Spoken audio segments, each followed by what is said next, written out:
I hope everyone is doing fine. We are already in the end of the year of 2020.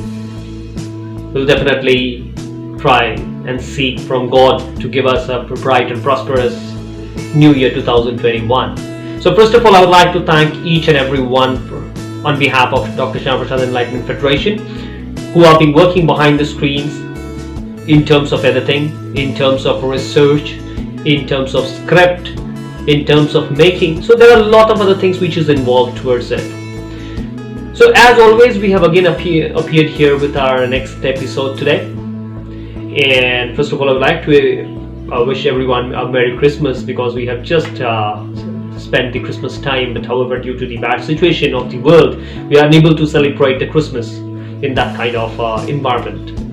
But definitely we will see a bright and prosperous New Year in 2021. So that's what we request God to give us. Namaskar.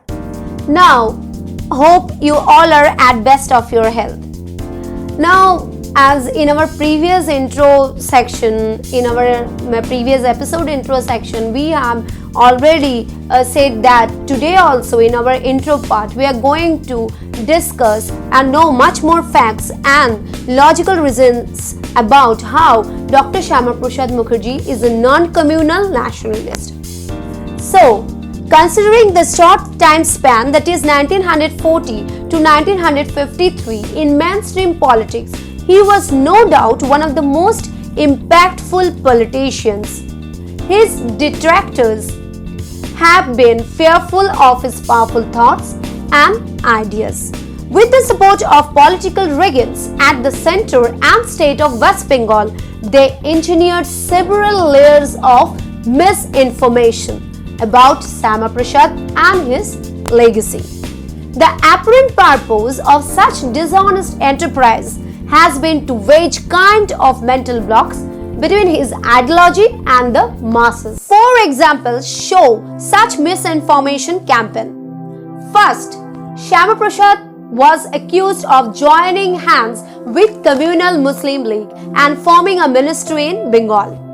Second, he was projected as a pro-British and anti-freedom struggle. Third, he was condemned for helping the British by repressing the activists of Quit India movement. Fourthly, he was held out to be anti-Muslim. Now, coming to these 4 points, we are going to discuss these 4 points one by one. Firstly, Shyama Prasad never joined hands with the Muslim League to form a ministry. But he had, in a political blitzkrieg, snatched away Fazlul Haq and Haq's followers from the clutch of Muslim League and substituted the League-led communal ministry with a multi-party secular government.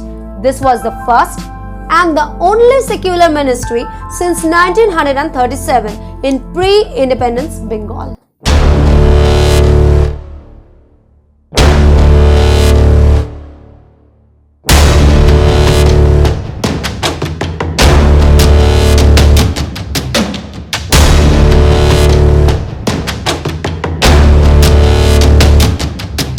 Second, Shyama Prasad was a fierce advocate of freedom and favored constitutional path as a preferred method, like Congress' demand of national government, following which it called the Quit India movement. Shyama Prasad also demanded the national government and spoke powerfully on this issue. He consistently attacked the British regime, challenging that it had no moral and civilizational legitimacy to govern India, and demanded transfer power without delay. His letters, more particularly his resignation, dated November 19, 1942, and his later writings in the Nationalist reveals his thoughts and ideas on these issues unequivocally.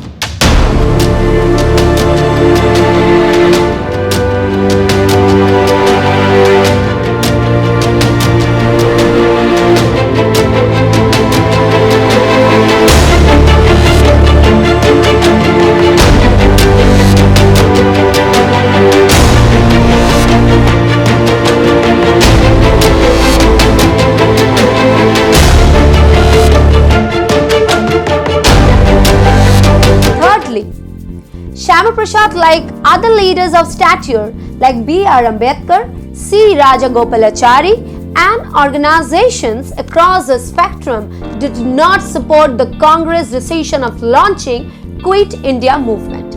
It was likely to lead to chaos and anarchy and attract brutal repression by the British. However, he was in sympathy with the activists and supporter of the movement who faced British brutalities. Correspondence between Viceroy and Secretary of State show that British Governor Herbert Anderson had gnawing doubt that Fazlul Haq was under the influence of Shyama Prasad and his ministry would not implement British policy of oppression against the Quit India activists in Bengal. That was indeed the case.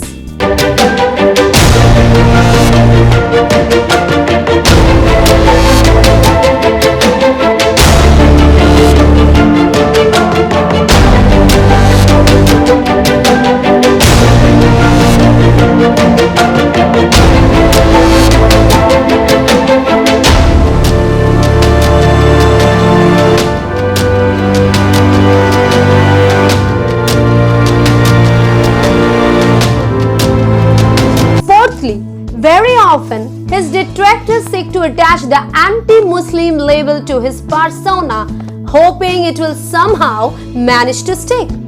Facts expose this mischief. Several Muslim ministers in the Shyama Haq cabinet trusted and respected him. Bengal Premier Fazlul Haq used to hold him in high esteem. One need goes no further than Shyama Prasad's address on February 12, 1943, explaining his resignation to the Bengal Legislative Assembly to understand the kind of rapport he had with all communities. It was his widening influence on Muslim members of legislatures and governors that made some Muslim leaguers charge him for having divided the Muslims. So let's get back to the episode, what exactly happened towards this Indian freedom, who was one of the legend of Indian politics. But the Calcutta riots of August 1946 and the subsequent Noakhali riots in October-November 1946, in which thousands of Hindus were butchered their homes, looted and property confiscated. Hindu women raped and molested, and as unexpected number forcibly converted to Islam convinced Mukherjee and other Hindu Bengali leaders like Dr. Bidhan Chandra Roy, who later became Chief Minister of West Bengal, Nirmal Chandra Chatterjee, father of former Lok Sabha Speaker Somnath Chatterjee, economist, Naini Rajan Sarkar, who became West Bengal's finance minister, and many other that division of Bengal in order to provide a safe homeland for Bengali Hindus were inevitable. So this is what exactly happened at that point of time, and that's what exactly we have described in today's episode. We would request everyone to share it, share your views, right? Subscribe to the YouTube channels, right? We want your contribution towards this, so that's what it is from our end. Coming to Bengal, it is not difficult to observe that Gandhi was instrumental in getting Bose ousted from the Congress and thereby mortally injuring it. A Congress in disarray, or whatever remained of it after the important leaders had been jailed in 1942, was hardly in a position to combat the kind of communalism which began to sweep the Bengal social landscape from 1943 onwards. The book presents an excellent survey of how the absence of viable alternatives helped communalism grow in Bengal during the 1940s. The colonial state, Muslim League and Hindu Mahasabha are rightly implicated in the growth of the communal project. At this time, the interests of Moscow guided the communists and even they upheld the claims of the Muslim League. So the conclusion, guys, of these videos are towards the Shyama Prasad Mukherjee. We all know it's a Christmas Eve, the festive season is going on. So wish everyone Merry Christmas and wish everyone Happy New Year.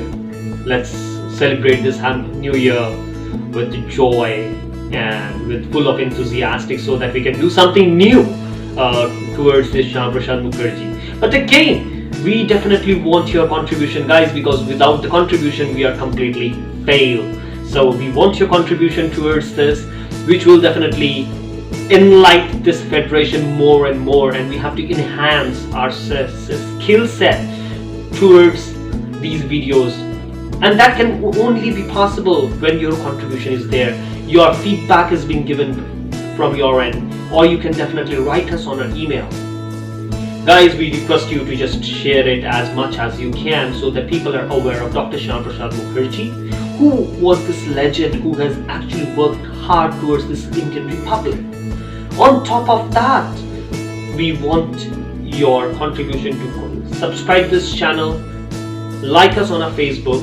There is nothing that we are here to harm any political views, or we are not here to go ahead and give any kind of negative feedback towards any religion or caste or creed. We are just here with the exact happenings and the real life of Dr. Shyama Prasad Mukherjee. That's all from my end, guys. Wish you a Merry Christmas once again. Jai Hind, Jai Bharat.